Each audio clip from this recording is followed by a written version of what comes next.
আপনি ঘন্টার পর ঘন্টা বই পড়ছেন আর হাইলাইটার দিয়ে দাগাচ্ছেন আর বারবার রিডিং করছেন। দিন শেষে মনে হচ্ছে আমি তো সবই জানি, কিন্তু পরীক্ষার হলে গিয়ে দেখা যাচ্ছে যে আপনার কলমটা আটকে যাচ্ছে।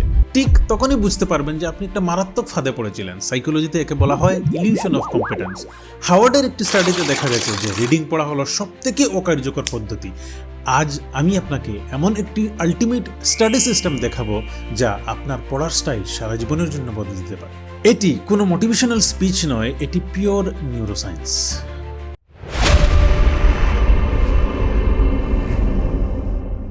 পড়ার শুরুতে আমরা সবাই একটা ভুল করি, সরাসরি মুখস্থ করার চেষ্টা করা। কিন্তু সায়েন্স বলে আমাদের নিউরনগুলি তখনই শক্তিশালী হয় যখন আমাদের ব্রেন তত্ত্বকে টেনে বের করার চেষ্টা করে, যাকে বলা হয় রিট্রাইভাল প্র্যাকটিস। এর জন্য আমরা ব্যবহার করব ব্লার্টিং মেথড।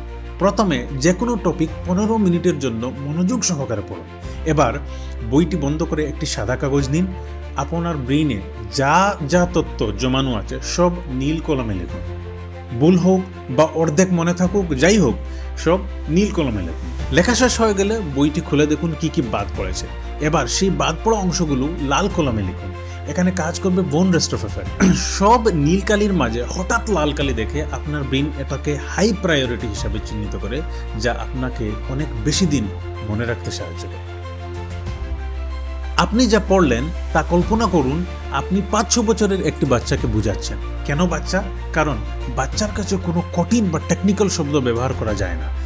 যখনই আপনি একটি জটিল বিষয় সহজ ভাষায় রূপান্তরিত করতে যাবেন, আপনার ব্রেন এটাকে ডিপ প্রসেসিং শুরু করে। একে শিক্ষা বিজ্ঞানের ভাষায় কগনিটিভ রিফ্রেমিং বলা হয়। যে পয়েন্টে গিয়ে আপনি আটকে যাবেন, বুঝবেন ওই জায়গাটাই আপনি আসলেই বুঝেননি, ঠিক ওই অংশটুকু আবার পড়ে নিন, বাস আপনার কনসেপ্টটা একদম ক্রিস্টাল ক্লিয়ার হয়ে যাবে। অনেকে 2 ঘন্টা টানা পড়ে ভাবেন যে তারা খুব ভালো পড়েছেন। আসলে আমাদের মনোযোগ বা অ্যাটেনশন স্প্যান 25 মিনিট থেকে 30 মিনিট পর কমতে শুরু করে। তাই ব্যবহার করুন পোমোডোরো টেকনিক। প্রতি 25 মিনিটস পর 5 মিনিট ব্রেক। তবে এখানে একটি বিশাল সতর্কতা, এই 5 মিনিটে ভুলেও ফোন স্ক্রল করবেন না। নিউরোসায়েন্টিস্ট অ্যান্ড্রু হ্যাভারম্যানের মতে ব্রেকের সময় সোশ্যাল মিডিয়া দেখলে আপনার ডোপামিন বেসলাইন ক্র্যাশ করে। ফলে ব্রেকের পর যখন আপনি আবার পড়তে বসবেন তখন ব্রেন আর ফোকাস করতে পারবে না। ব্রেকের সময় শুধু একটু পানি খান বা জানালার বাইরের দিকে তাকান, একে বলে cognitive rest. German psychologist Hermann Ebbinghaus প্রমাণ করেছেন যে মানুষ 24 ঘন্টার মধ্যে পড়ার 70% তথ্য ভুলে যায়। একে আটকানোর একমাত্র বৈজ্ঞানিক উপায় হলো স্পেসড রিপিটেশন। আপনার রিভিশন শিডিউলটি হতে হবে এমন: 1 দিন পর, 3 দিন পর, 7 দিন পর আর 21 দিন পর। এই নির্দিষ্ট ইন্টারভ্যালে যদি আপনি শুধু আপনার ওই লাইন কলমের কাগজটি একবার দেখেন, তবে তথ্যটি আপনার শর্ট টার্ম মেমোরি থেকে পার্মানেন্ট লং টার্ম মেমোরিতে চলে যাবে। তখন আপনার মেমোরি রোবটের মতো কাজ করবে। এখন আসি সবথেকে গুরুত্বপূর্ণ প্রশ্নে, সকালে পড়া ভালো নাকি রাতে? বৈজ্ঞানিকভাবে আমাদের সবার শরীরে একটি বায়োলজিক্যাল ক্লক আছে, বা ক্রোনোটাইপ বলতে পারেন, বা যাকে আমরা সিকেডিয়ান রিদম বলি। গবেষণায় দেখা গেছে যে অধিকাংশ মানুষের ক্ষেত্রে সকালের সময় আমাদের প্রিফ্রন্টাল কর্টেক্স বা ব্রেইনের লজিক্যাল অংশ সব থেকে বেশি সক্রিয় থাকে। তাই কঠিন বিষয়গুলো সকালে পড়াই সব থেকে বেশি কার্যকর। তবে হ্যাঁ, একটি ছোট্ট অংশ, যাদের আমরা নাইট আউলস বলি, তাদের ব্রেন রাতে বেশি কাজ করে। মূল কথা হলো আপনার শরীরের পিক টাইম খুঁজে বার করুন।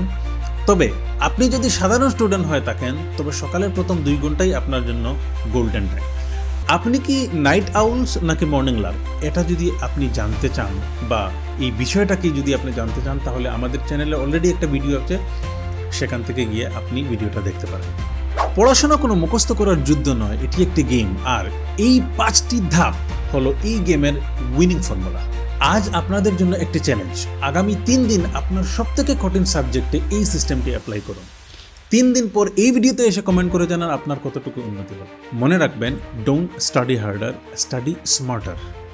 আর ভিডিওটি যদি ভালো লাগে তবে like, share, follow and subscribe করতে বলবেন না। আর আপনার ওই বন্ধুর সাথে শেয়ার করতে বলবেন না যে সারাদিন পড়েও ভুলে যায়। Thank you very much.